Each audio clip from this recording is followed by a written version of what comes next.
Moving on to Endgame itemization adjustments.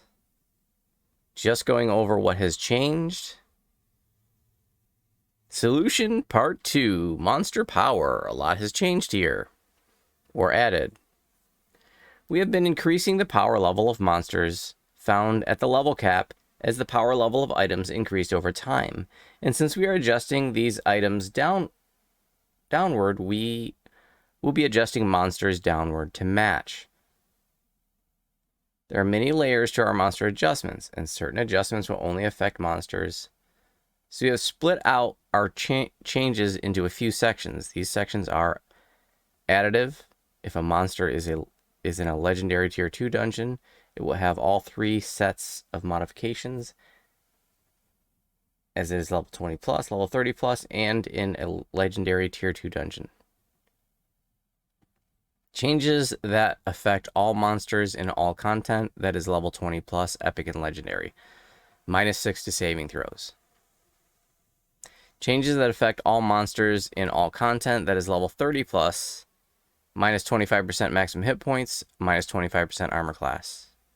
Changes that affect all monsters in all content from Sharn onwards. Legendary tier 2, -60 attack bonus, -4 AC, -10 saving throws, -35 melee power, -35 ranged power, -45 universal spell power, -100% fortification, -150% fortification bypass, -10 spell penetration, -5 influence DCs for things like intimidate, diplomacy, or bluff, -10 physical resistance rating. This buff scales slightly with your difficulty. Values shown above are for Reaper difficulty monsters on normal, hard, elite will lose less because their bonuses were lower. Furthermore, with this patch, we are adjusting how party scaling functions in epics. This mechanic is not generally talked about in a player-accessible way, so we've tried our best to explain everything that is changing. Party strength is a value that each member of the party you are in contributes to as soon as they step within the dungeon. A lower party scaling value is better than a higher one. The lower the number, the greater the reduction in damage, maximum hit points, and player affecting CC duration in your instance. Previously, all characters were considered party strength 1.5 in most epics, while in heroics most players are closer to 1, if not 1 exactly. We've changed this so that all players at level 21 plus have a party strength of 1. The results are as follows. A 1-person party, party strength 1, will have monster hit points of at 62% of normal, compared to right now, which is 68%, for a party scaling of 1.5. A 2-person party, strength 2, will have monsters at 75% hit points instead of 87%, because they were strength 3 previously. A 3-person party, strength 3, will have 87%, previously 100, because strength was 4.5 for 3 people. A 4+ party will operate the same, because 4 is the maximum scaling. We talk about that from time to time here, that 4 is considered a party of 4. Party of 4? Your table is ready. That's considered, full strength for purposes of scaling in dungeons and Slayer zones. Note that party scaling does not function in Reaper mode or raid instances, so players will see non-party scaled monsters in those situations. So that's all that's changed there. Update 50 Preview 2, new named loot. Again, we're just going over the changes from the previous preview. We already went over, when they did Preview 1, we went over it all. We're just going to go over the stuff that's changed.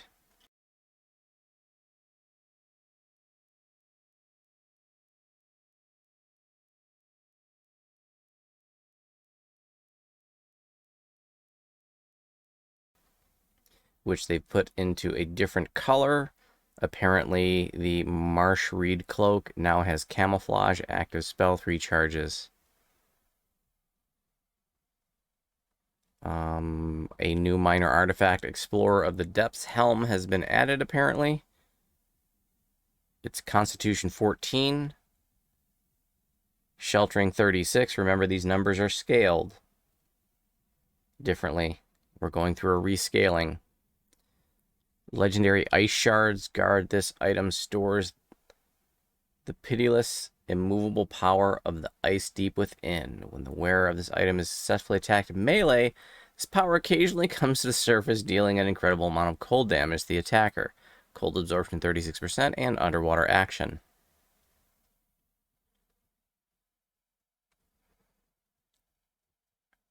Yellow, green, and blue slot. Salt Marsh Explorer set. The Brass Admiral. Strength 14, Command 7, Insightful Combat Mastery 6, Tendon Slice 11, Yellow, green, blue slot set bonus, Salt Marsh Explorer. Black Pearl Ring. Wisdom 14, Frozen Depths lore 22%, passive. Your negative, poison, and cold spells gain 22% equip bonus to their chance to critical hit.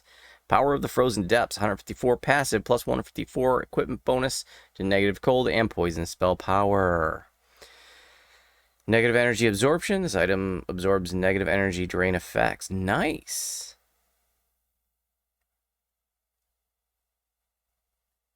Oh, you know what? That needs to have death block on it too then. Come on. No, it needs to absorb negative levels. Is what it needs.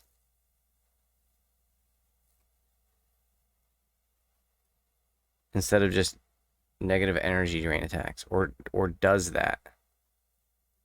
Legendary Nightmare Guard. On being hit or missed, this item has a chance to attempt to fear your enemy, ripping the life from them as if they were struck with a phantasmal killer spell. Enemies must make a DC 100 will save versus the fear, or DC 100 fortitude save versus death, or be slain. Even if they make their save versus death, they may still be feared. That is awesome. In the new DC 100 right now is not that exciting, but if this remains DC 100 in the post update 50 world, that's going to be a very strong DC, I think. And it's if you are hit or missed. So anything attacking you, regardless of whether or not it hits, is going to have to make a save versus DC 100 on a will save or be feared, and then another save DC fortitude versus death or die. That's badassery. I might have to use this on Ginger. As a tank, everything that's attacking me is going to save or die. And it's a wisdom ring. And it gives cold spell power and cold lore. Sign me up. Yeah, daddy. That could mean me all over it, you know? I might have to let go of my current artifact, which is the Heart of Sulamades. You know, Sulamades and I fell in love when Vision of Destruction went legendary. He gave me his heart.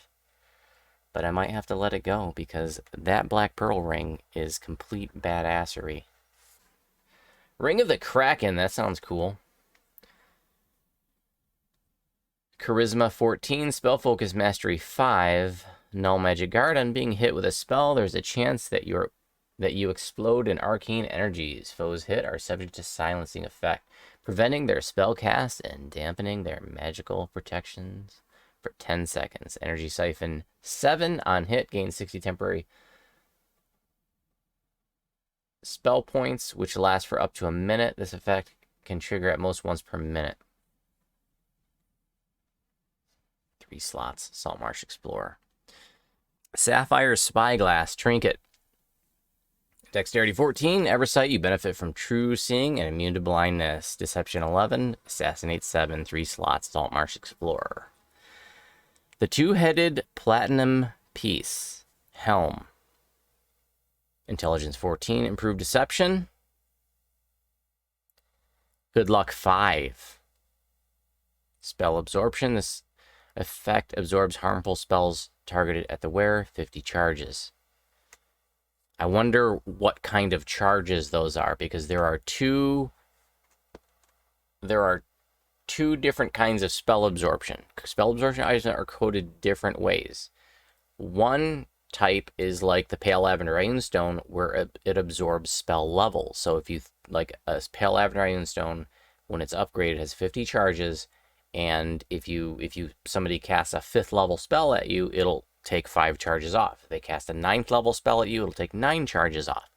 Others are coded more like the Epic Fjarlin Mirror Cloak, the Mantle of the World Shaper, the Jeweled Cloak, where every charge represents a spell, regardless of the level of spell. If they cast a 1st level spell or a 9th level spell, it just takes 1 charge off of it. Either way, this is awesome, but I'm really curious, is that 50 spells it's going to absorb or 50 spell levels? Because that's a big difference. If this is 50 spells that it absorbs, that's huge. Something tells me this is 50 spell levels, though, because it doesn't say recharge X number of charges per rest. Because if this was 50 spells straight up, now tell me, do you really want to love me forever? Oh. Then I think that would say... that would say, like, restores 10 charges per rest. Kind of like the gloves for the, out of 2 out to handle. The Heroic's Influence set, that has 20 charges of spell absorption. It's 20 spells, recharges 10 per rest. I'm really curious about this, though. But I suspect that's 50 spell levels. I could be wrong. That's just my suspicion. Smuggler's Long Coat, they added blur displacement and displacement to the heroic, epic, and legendary versions.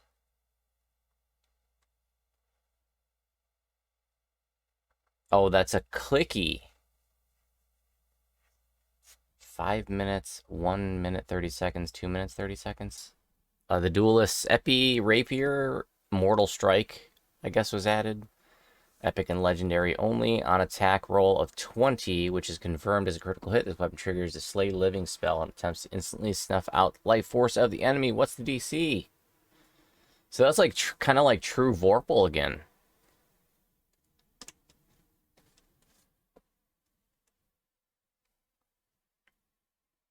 It's 6 minutes to a half a dozen minutes. Okay, got it. And it's keen now. Gold Curse Dagger, the Golden Curse. Legendary only. A strange inscription winds around this artifact. When the wearer of this item is successfully attacked, occasionally an incredible power comes to the surface, shielding its wielder in solid gold to protect from further attacks. It's made of gold. The Splinter Mask Dart. They're adding corrosive salt. That's a real nice add to a ranged weapon. I know some of you are getting giddy about that. Those of you who have thrower builds that like darts. Darts are all the rage now, aren't they? I think I heard that somewhere. This weapon stores a caustic, insatiable power deep within. When this weapon is used, the power can come to the surface in the form of noxious corrosive salt that dissolves all substances. So, corrosive salt, that doesn't tell you what it does, but it slows mobs down.